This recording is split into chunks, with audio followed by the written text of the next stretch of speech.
And here's a question for you. Which legendary actress secretly raised her daughter as an adopted child to avoid scandal? Was it Claudette Colbert, Bette Davis, Loretta Young, or Barbara Stanwyck? Leave your answer in the comments below. Hit like if you already knew or dislike if you're shocked. Keep watching, because the truth behind these 21 stars will change the way you see them forever. Don't forget to like and subscribe so you won't miss more fascinating stories about classic cinema and entertainment. Leave a comment with 1 if you relate to these stars, or 0 if you have a different opinion. Right now, we're going to reveal all the secrets in today's story. Let's get started. And here's a question for you. Which legendary actress secretly raised her daughter as an adopted child to avoid scandal? Was it Claudette Colbert, Bette Davis, Loretta Young, or Barbara Stanwyck? Leave your answer in the comments below.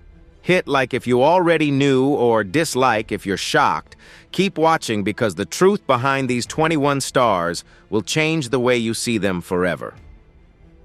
Don't forget to like and subscribe so you won't miss more fascinating stories about classic cinema and entertainment. Leave a comment with 1 if you relate to these stars, or 0 if you have a different opinion. Right now, we're going to reveal all the secrets in today's story. Let's get started. Merle Oberon captivated 1930s audiences with her luminous performances, becoming one of the first women of color to reach international stardom, though the world never knew it. Born Estelle Merle O'Brien Thompson on February 19, 1911, in Bombay, British India. She was of mixed race, a fact meticulously concealed throughout her life and career.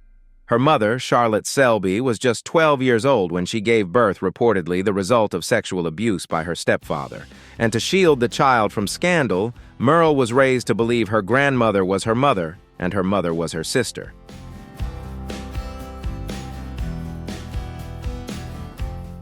When Merle moved to Britain in the late 1920s, her striking looks garnered attention, but racial prejudice threatened to limit her career. The solution devised by the studio system was a radical reinvention. She was falsely advertised as being born in Tasmania, a location conveniently cited because local birth records had been lost in a 19th century fire, making the fabrication difficult to disprove. Oberon underwent skin lightening treatments and relied heavily on specialized lighting during filming to downplay her natural complexion.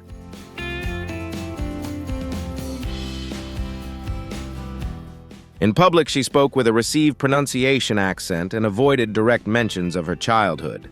Even her first husband, filmmaker Alexander Korda, was reportedly never told the full truth about her origins. Oberon never revealed her true circumstances to her children and refused to visit Australia until the late 1970s, fearing questions about her background. She passed away in 1979 at the age of 68, having maintained the false narrative until the end of her life.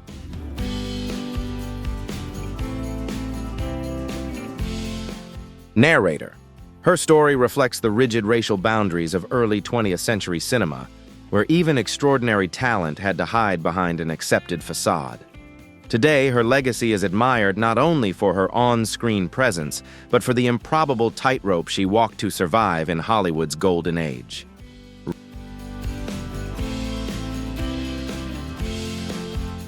Rita Hayworth. Rita Hayworth was once described as the most glamorous woman in America, but few knew she was born Margarita Carmen Cancino on October 17, 1918, in Brooklyn, New York, to a Spanish father and an Irish-American mother. Her father, Eduardo Cancino, was a professional dancer who began training his daughter to be a performer from the age of 12. But behind their touring act, where she was often billed as his associate, was trauma Hayworth never publicly addressed until adulthood.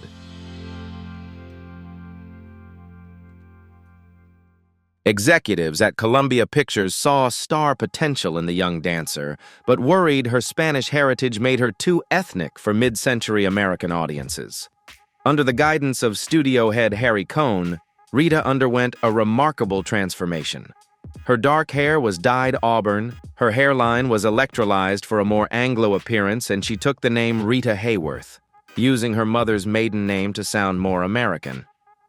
Yet hidden beneath the studio-created image was deep, personal suffering.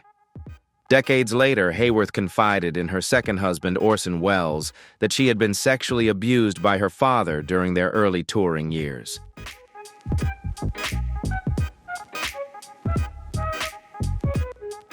A revelation that haunted her long after she achieved fame. Her beauty and confidence on screen belied a life filled with anxieties, unstable relationships, and deep self-doubt. As she once poignantly put it, "They go to bed with Gilda and wake up with me," referring to her most iconic role.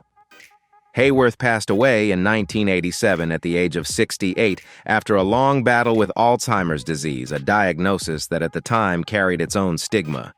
Today, her legacy is remembered not only for her cinematic presence, but for the invisible resilience she carried through one of Hollywood's most unforgiving eras.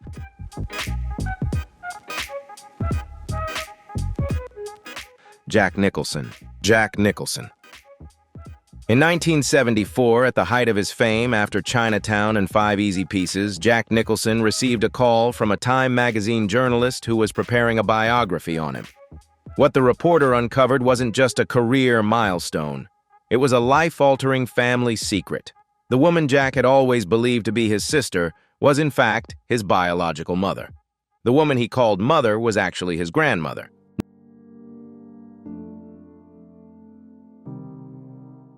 Nicholson was born on April 22, 1937, in Neptune, New Jersey, to June Frances Nicholson, a 17-year-old showgirl who became pregnant out of wedlock. At the time, the stigma of unwed motherhood was severe, and so the family orchestrated a deception where June's mother, Ethel May, raised Jack as her own son, while June assumed the role of his sister. The charade was so well maintained that Nicholson remained unaware of his true parentage until he was 37 years old. By the time the truth was revealed, both June and Ethel had passed away, taking with them their reasons for keeping the secret.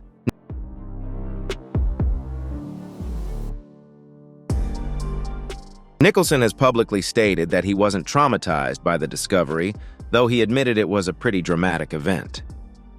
Rather than focus on betrayal, he saw it as a reflection of the social pressures women faced in the 1930s. Nicholson's experience mirrored a surprisingly common phenomenon in mid-century America, where many families concealed out-of-wedlock births to protect their reputations. Despite his cultivated image as Hollywood's ultimate rebel, this revelation offered fans a glimpse into the deeply personal side of a man known for his intense charisma.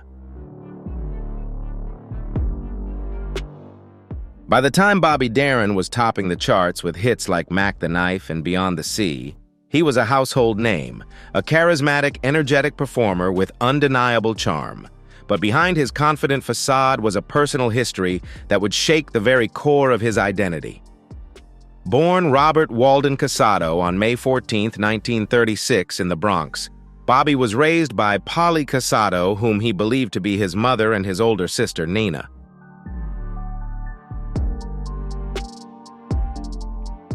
But behind his confident facade was a personal history that would shake the very core of his identity. Born Robert Walden Casado on May 14, 1936, in the Bronx, Bobby was raised by Polly Casado, whom he believed to be his mother and his older sister, Nina. In reality, Polly was his grandmother, and Nina, just 17 when she gave birth to him, was actually his biological mother. To avoid the social stigma of teenage pregnancy in 1930s America, the family fabricated their roles and kept the secret for over 3 decades.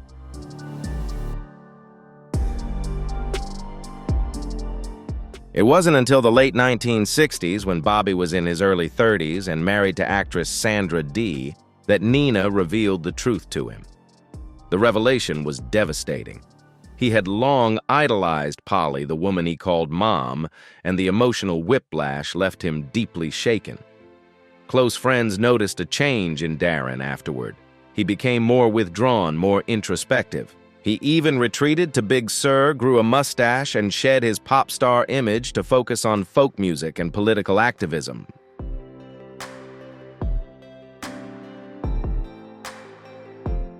Already battling a heart condition from childhood rheumatic fever, The emotional toll on Darren further deteriorated his health. He tragically died young on December 20th, 1973, at just 37 years old. For Bobby Darin, the truth about his birth came too late to heal old wounds, but it reshaped how he saw himself and how the world understood the man behind the music.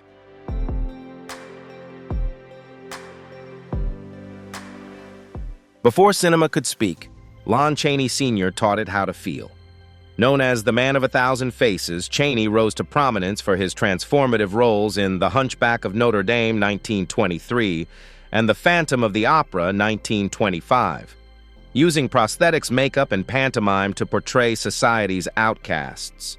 But few knew the silent strength behind his gift. Both of his parents were deaf.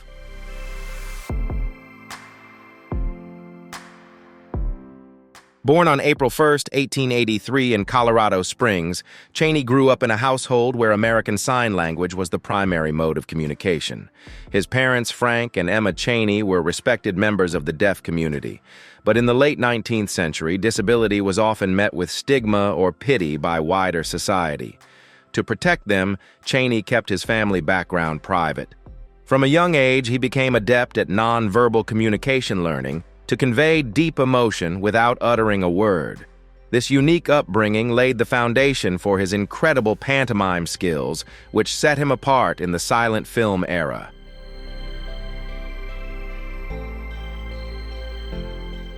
He wasn't just acting. He was interpreting life through gesture and movement with a nuance few others possessed. Chaney's guarded nature extended into adulthood. According to biographers, he never told his first wife about his parents' deafness until she met them in person, a moment that strained their relationship. Yet, despite his personal privacy, Chaney's empathy for the marginalized made him a master at portraying physical and emotional suffering on screen. He passed away on August 26, 1930, at the age of 47 from bronchial cancer.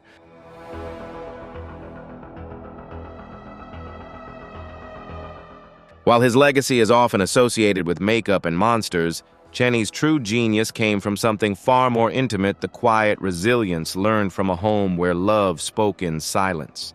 Gene Tierney for audiences in the 1940s, Gene Tierney epitomized ethereal beauty and composure.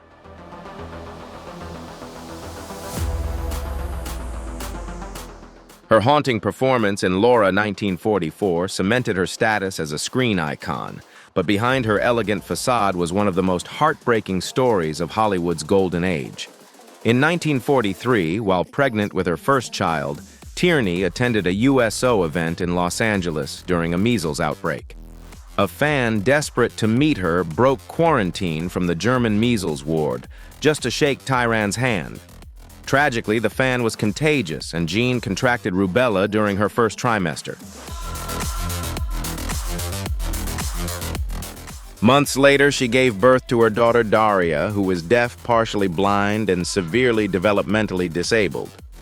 Fearful of the stigma surrounding disabilities and driven by guilt, Jean and her husband, fashion designer Oleg Cassini, made the agonizing decision to place Daria in a private institution. For years, the child's existence was kept from the public. Tierney's grief was profound and enduring.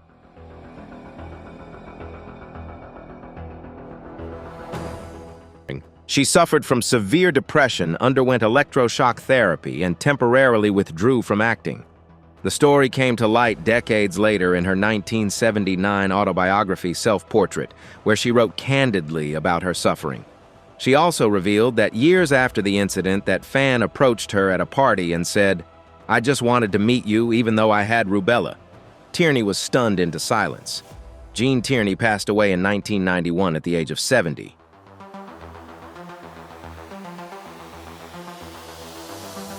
Today, her legacy is not only her luminous screen presence, but her incredible resilience. Her story reminds us that behind even the most flawless Hollywood faces can lie unimaginable private sorrows, and that a single reckless moment can alter a life forever.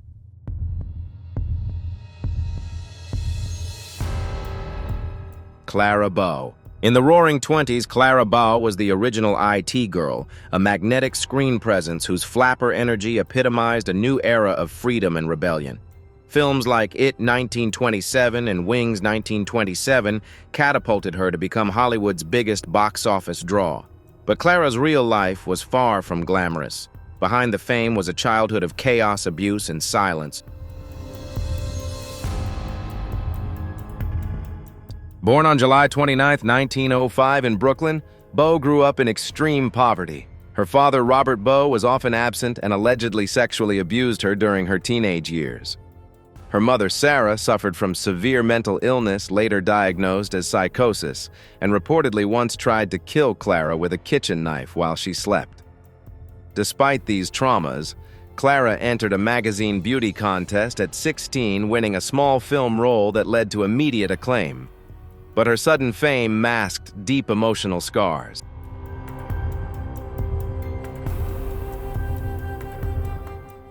Studios built Bowe's image as a carefree, fun-loving modern woman while keeping her past hidden. She suffered from severe anxiety insomnia and what today might be diagnosed as post-traumatic stress disorder. Her mental health deteriorated under the pressures of fame and exploitation. By 1931, at just 26 years old, Bowe had effectively retired from filmmaking. She later spent time in psychiatric institutions. Her tragic coming-of-age story was largely kept from the public until after her death. Clara Bowe passed away on September 27, 1965, at the age of 60.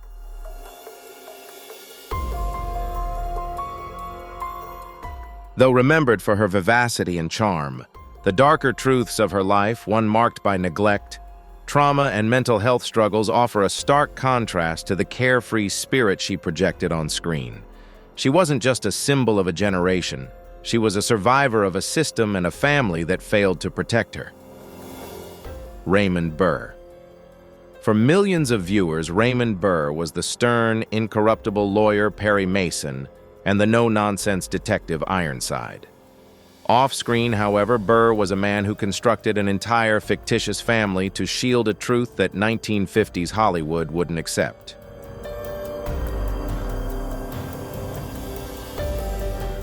He was gay.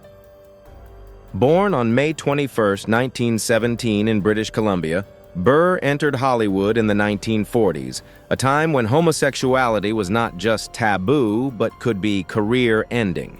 To protect himself, Burr constructed a fictitious backstory. He claimed to have been married to a woman named Annette Sutherland, who had died in a plane crash during World War II. He further added that the couple had a son who had died of leukemia, but the wife and child never existed.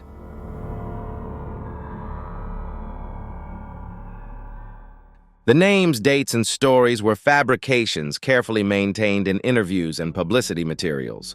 Burr even told the press that he had later lost a second wife to cancer, another fabrication. In reality, his only marriage to actress Isabella Ward in 1948 was brief and childless. Privately, Burr shared his life with Robert Benavides, a fellow actor turned vintner.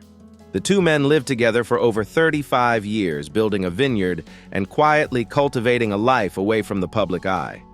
Only a close circle of friends knew the truth. When directly asked about his personal life, Burr would simply state, "I don't discuss it."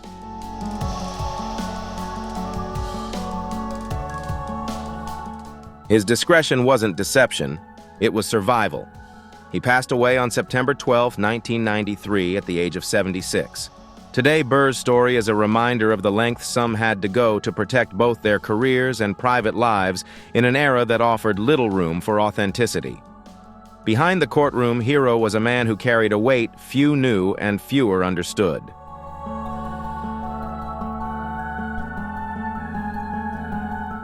Rock Hudson in the 1950s and 1960s. Rock Hudson was the quintessential all-American boy, tall, handsome, and effortlessly masculine. The star of romantic comedies like Pillow Talk and dramas like Giant Hudson was the kind of man every woman was expected to swoon over. But his greatest performance wasn't on screen. It was the life he had to pretend to live. Born Roy Harold Scherer, Jr. on November 17, 1925 in Illinois, Hudson arrived in Hollywood in the late 1940s. Almost immediately, he was tagged by agents as too handsome to fail.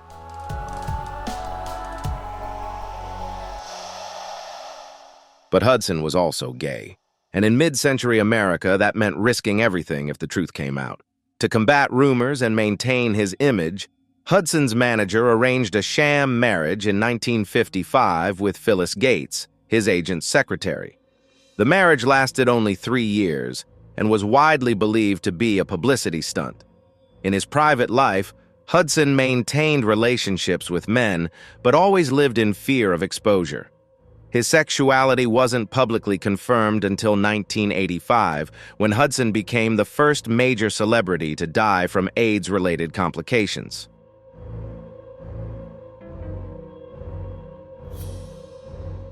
His diagnosis and subsequent death on October 2, 1985, at the age of 59, forced both Hollywood and the public to reckon with AIDS.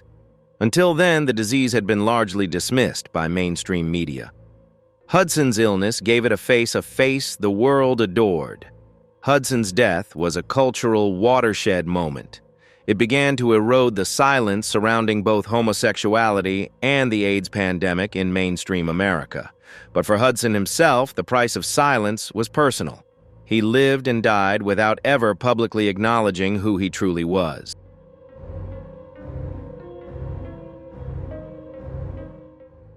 Spencer Tracy and Katharine Hepburn. But while audiences sensed their chemistry, few knew the truth. Their 26-year romantic relationship remained largely concealed until Tracy's death. Tracy, born on April 5, 1900 in Milwaukee, was a devout Catholic. In 1923, he married Louise Treadwell, and in 1925, their son John was born deaf. Tracy viewed his son's condition as a divine punishment for what he perceived as his own moral failings.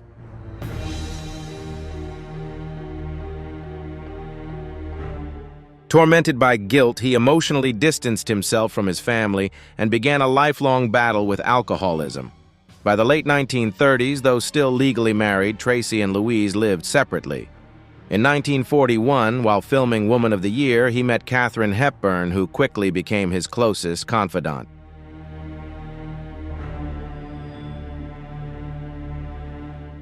Though fiercely independent, Hepburn respected Tracy's beliefs and never pushed for marriage or public acknowledgement. She once said, "I would never have left Mrs. Tracy."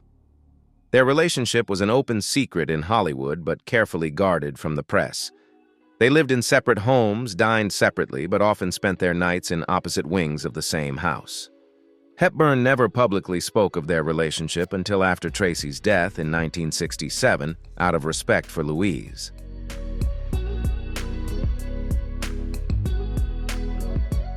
Throughout the 1940s and 50s, Joan Crawford cultivated a dual image, a fierce screen siren and a devoted mother to her 4 adopted children.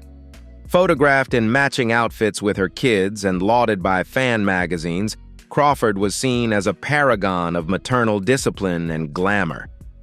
If you're captivated by the story of Joan Crawford's dual image, a fierce screen beauty and a devoted mother, hit like and share your thoughts in the comments. Don't forget to subscribe to the channel for more fascinating stories about Hollywood stars.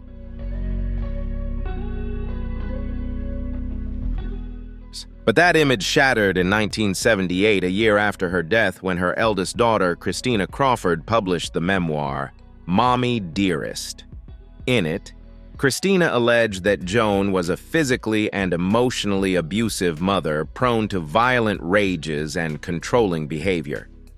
Among the most infamous scenes, Joan was accused of beating Christina with a wire hanger for failing to adhere to closet rules, an incident immortalized in the 1981 film adaptation of the book.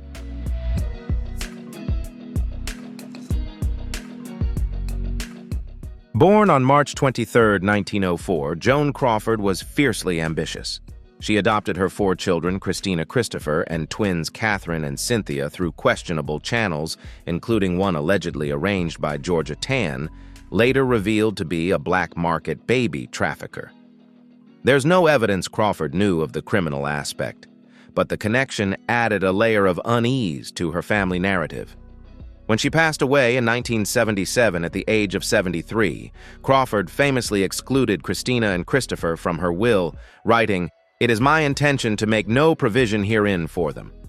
While Christina stood by her account, Joan's other children, particularly the twins, publicly denied the abuse allegations.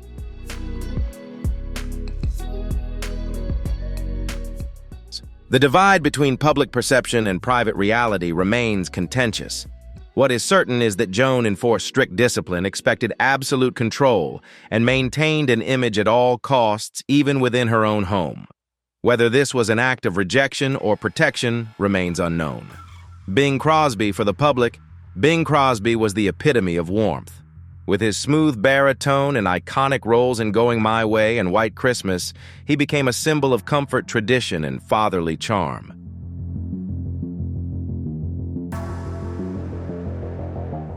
But behind closed doors, Crosby's family life was far more tumultuous and later deeply contested. Born on May 3, 1903 in Tacoma, Washington, Crosby achieved massive success in radio, film, and music. He married actress Dixie Lee in 1930, and they had 4 sons together. In 1983, 6 years after Crosby's death, his eldest son, Gary Crosby, published Going My Own Way, a memoir that shattered the image of America's favorite dad.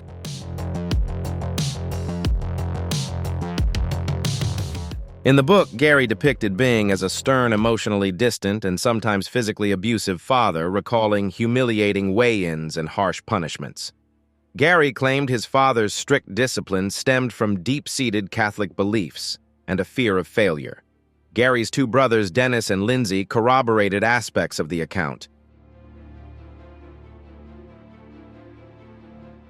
While another brother, Philip, vehemently denied the abuse, further complicating the family portrait. Both Dennis and Lindsay later died by suicide. While no single factor can explain these tragedies, many pointed to a legacy of emotional repression and pressure within the Crosby family. Crosby's second family, after his marriage to actress Catherine Grant, painted a more positive picture. Catherine and their 3 children consistently described him as kind, devoted, and misunderstood.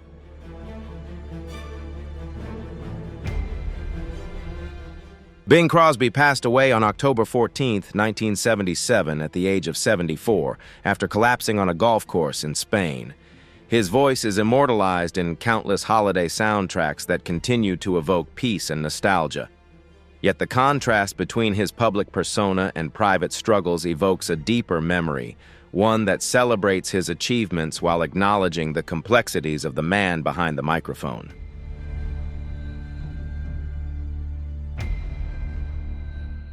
Charlie Chaplin made the whole world laugh, cry, and think, as he became a global icon of resilience and tragedy. But while his cinematic genius was undeniable, his personal life was shadowed by troubling choices, particularly his relationships with much younger women. Born on April 16, 1889 in London, Chaplin rose from poverty to become one of the 20th century's most influential filmmakers. But at the height of his fame, his romantic entanglements sparked considerable controversy.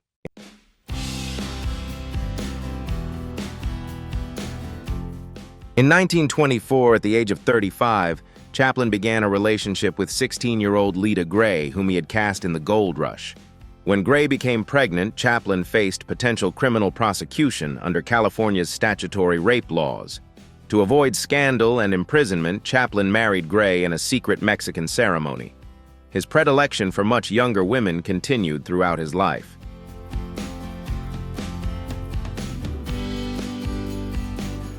His 4th and final wife, Una O'Neill, daughter of playwright Eugene O'Neill, was just 18 when they married in 1943. Chaplin was 54.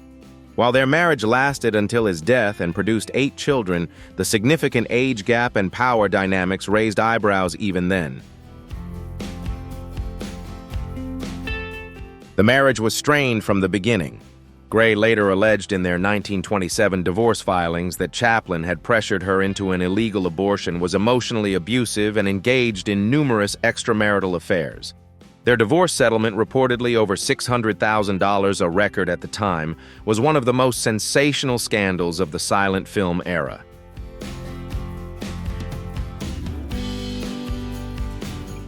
Despite the controversy, Chaplin was never convicted of any crime. However, his political views and personal life led to his exile from the United States in 1952, and he didn't return for 2 decades. He passed away on December 25, 1977, at the age of 88. Chaplin's legacy remains a dual one: artistic brilliance and personal complexity, a testament that even the brightest stars can cast long shadows.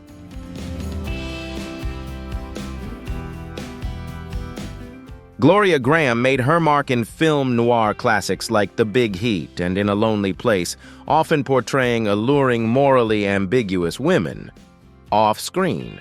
However, the later scandal that defined her life was more sensational than any Hollywood script and one the studios tried hard to bury. Born on November 28, 1923 in Los Angeles, Graham had a brief but high-profile marriage to director Nicholas Ray beginning in 1948.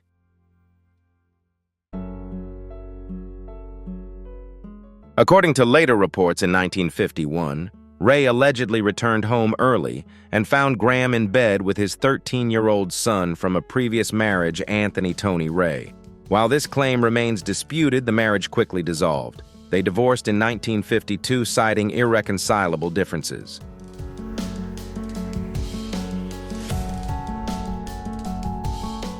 Incredibly, the story didn't end there. Nearly a decade later, in 1960, Graham, then 37, secretly married Tony Ray, who was 23 at the time, in a small ceremony in Tijuana, Mexico. Their relationship remained hidden from the public until 1962, when it was revealed during a custody battle between Graham and her third husband, writer Cy Howard. The revelation caused a true scandal that effectively ended her mainstream career in Hollywood. Despite the fallout, Graham and Tony Ray remained together for over a decade. She continued to act in television and on stage, but never regained her former prominence. She passed away on October 5, 1981, at the age of 57, after a battle with breast cancer.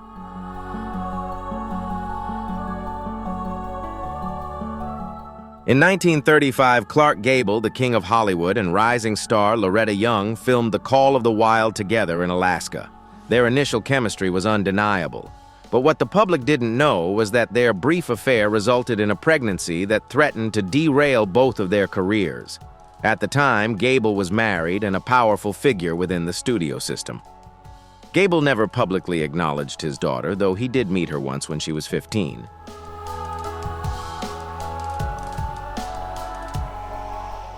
While Young was single and a devout Catholic, to avoid scandal, Young disappeared from public view during her pregnancy. She gave birth to a daughter, Judy Lewis, in November 1935, later placing the baby in an orphanage for a year. In 1936, she adopted the child as her own, never publicly admitting she was the biological mother and never revealing Gable as the father. Loretta finally confessed the truth to Judy in 1966 during a private conversation. Young, bound by religious guilt and professional pressures, carried this secret for nearly 60 years.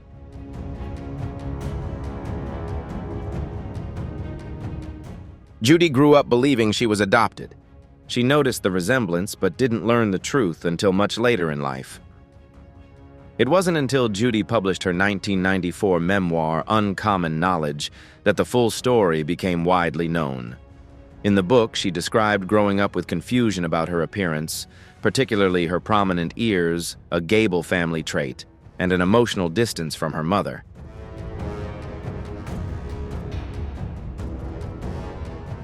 But the secret remained closely guarded for decades. The story of Gable and Young is a poignant reminder of the immense pressures Hollywood stars faced in maintaining their public image, even at the cost of profound family secrets. Gable passed away in 1960 at the age of 59. Young passed away in 2000 at the age of 87, a child hidden in plain sight.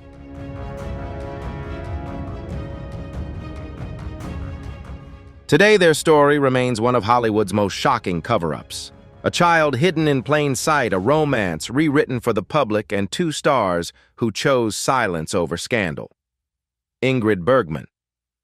In the 1940s, Ingrid Bergman was Hollywood's moral compass. With roles in Casablanca and The Bells of St. Mary's, she embodied dignity and virtue. but in 1949, her image shattered in one of the most intense public backlashes in Hollywood history.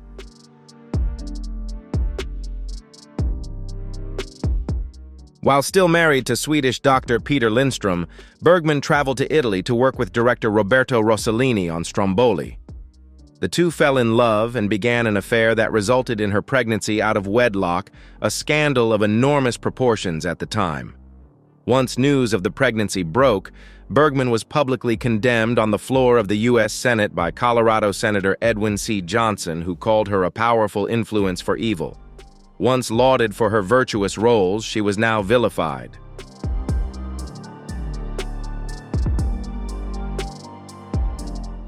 Effectively exiled from Hollywood, Bergman spent 7 years in Europe, marrying Rossellini and having 3 children with him, including Isabella Rossellini, who would later become a star in her own right. Bergman made a triumphant return in 1956 with Anastasia, a performance that earned her a 2nd Academy Award and a standing ovation at the Oscars. She once remarked, "I went from saint to whore and back to saint again." She passed away on August 29, 1982, on her 67th birthday from breast cancer.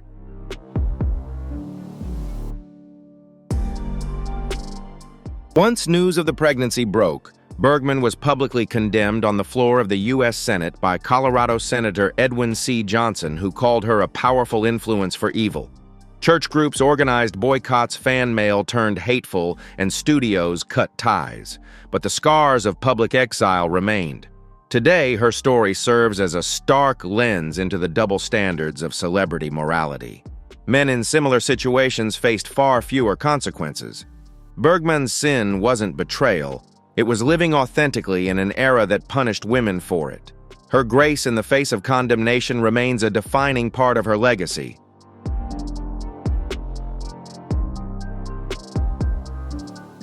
Judy Garland will forever be remembered as Dorothy in The Wizard of Oz, singing "Over the Rainbow" with aching innocence.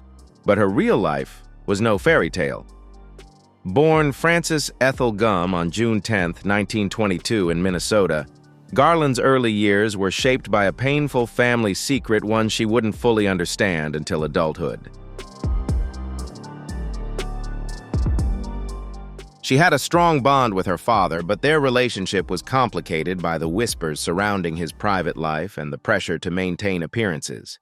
Judy later described this loss as devastating and isolating.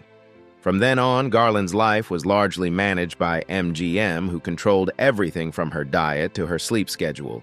She was given amphetamines to keep working and barbiturates to help her sleep, an addiction that began in her teens and haunted her for the rest of her life. Garland passed away on June 22, 1969, at the age of 47.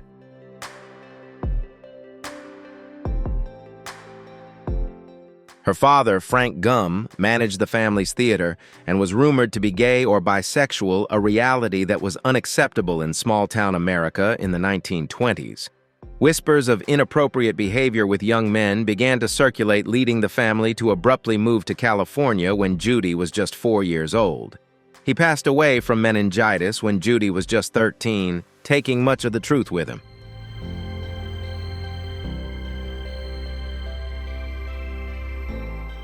She was told they were moving for career opportunities, but the truth was far more complicated. They were fleeing scandal. This early trauma of displacement and secrecy shaped Garland's life. The world saw her as a dazzling performer, but few understood the emotional toll of a life built on repression and expectation. Judy's story is a haunting reminder that some of Hollywood's brightest stars grew up in homes not filled with dreams, but with silence and shame.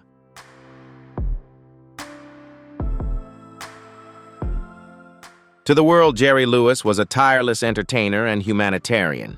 He brought audiences to tears of laughter with his comedic genius in films like The Nutty Professor, and his annual Muscular Dystrophy Association telethons raised over $2 billion during his lifetime. Yet behind the charitable persona was a personal story revealing a startling disconnect between Lewis's public and private selves. Despite multiple attempts at contact, Lewis refused to take a paternity test or meet her. Adding another layer to Lewis's complicated family life, in 2017, His will revealed that he had disinherited all 6 of his sons from his first marriage, leaving his estate to his second wife and their adopted daughter.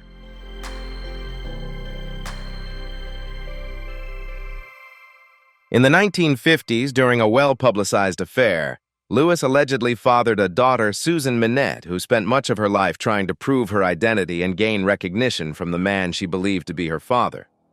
Minette, who bore a striking resemblance to Lewis and reportedly shared DNA with his known family members, lived in poverty and struggled with Crohn's disease. Her story became public in the 2000s but received little acknowledgement from Lewis or his legal team.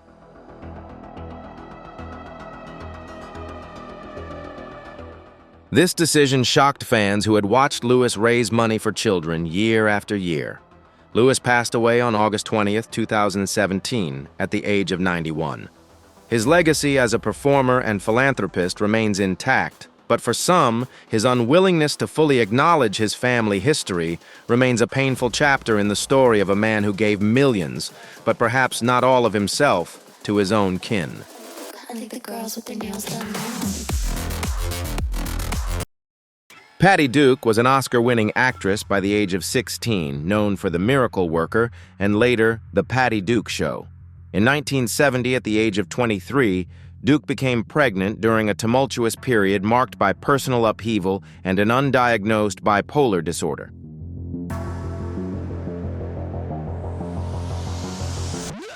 The actors Desi Arnaz Jr., the teenage son of Lucille Ball, and Desi Arnaz John Aston, who was married at the time, and Michael Tell, a subletting boarder. In what she later described as a manic episode, Duke impulsively married Tell only for the marriage to be annulled 13 days later. When her son Sean was born in 1971, Duke publicly declared John Aston as the father. Years later, Patty confessed to Sean that she believed Desi Arnaz Jr. might be his biological father. The two later married, and Aston raised Sean as his own son.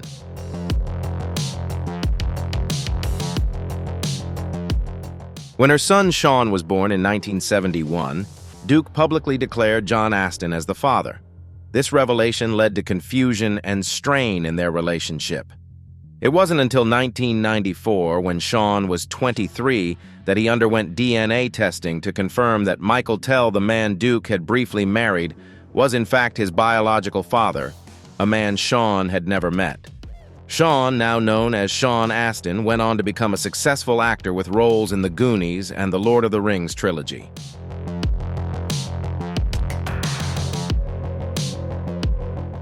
Patty Duke passed away on March 29, 2016, at the age of 69.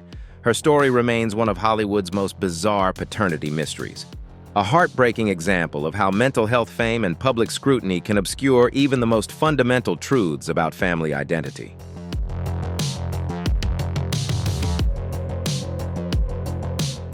Barbara Stanwyck, celebrated for her portrayals of strong, independent women in classics like Double Indemnity and Stella Dallas. Barbara Stanwyck projected confidence and control both on and off screen. In 1932, at the height of her early fame and during a turbulent marriage to actor Frank Fay, Stanwyck adopted a 10-month-old boy whom they named Dion.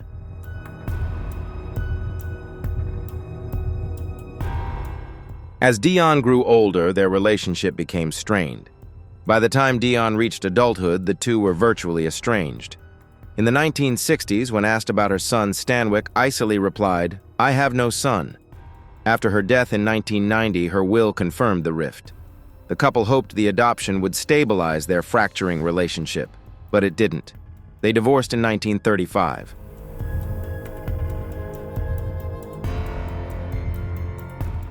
But behind her cool exterior was a private sorrow. She never publicly shared her complete estrangement from her only child. Born on July 16, 1907, Stanwyck experienced early abandonment herself. Her mother died when she was 4, and her father left soon after. These formative traumas forged a fierce independence in her. Stanwyck raised Dion alone, but motherhood didn't come naturally to the busy actress. By many accounts, he struggled with behavioral issues, while Stanwyck, known for her emotional reserve, found it hard to connect. Dion was left only $5,000 from her estate, the legal minimum to prevent him from contesting it. The rest went to friends' charities and longtime staff. Though never fully explained, their estrangement remains one of Hollywood's quietest tragedies, a deep fissure hidden beneath a strong facade. Barbara Stanwyck may have played many mothers on screen, but in real life she chose silence.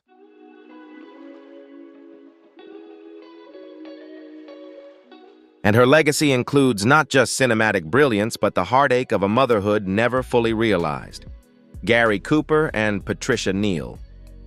In the late 1940s, Gary Cooper was America's most beloved leading man. Stoic, principled, and married to heiress Veronica "Rocky" Cooper, a socialite.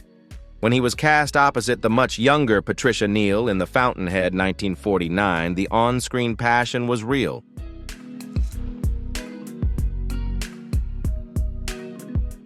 Off-screen, it ignited an affair that was concealed for decades and left deep emotional scars. Cooper was 47, a devout Catholic, and still married. Cooper arranged for her to have an illegal abortion, a decision that emotionally devastated her. Cooper recommitted to his marriage, even undergoing a religious recommitment. Cooper passed away in 1961 at the age of 60.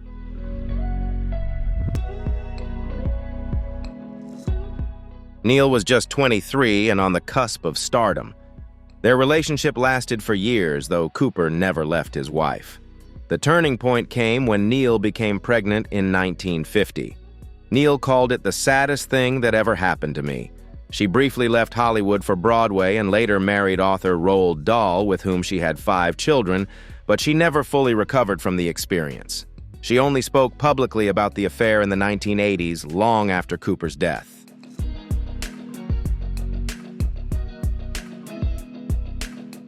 After the surgery, Cooper's wife discovered the affair and confronted Neal. According to Neal's memoir, Rocky warned her to end the relationship or face public ruin. Their affair, once carefully buried by the studio system, has since become emblematic of the sacrifices many women in Hollywood were forced to make to protect male reputations. It was a romance built on passion, shame, and silence, with a private cost that lingered far longer than any headline ever suggested.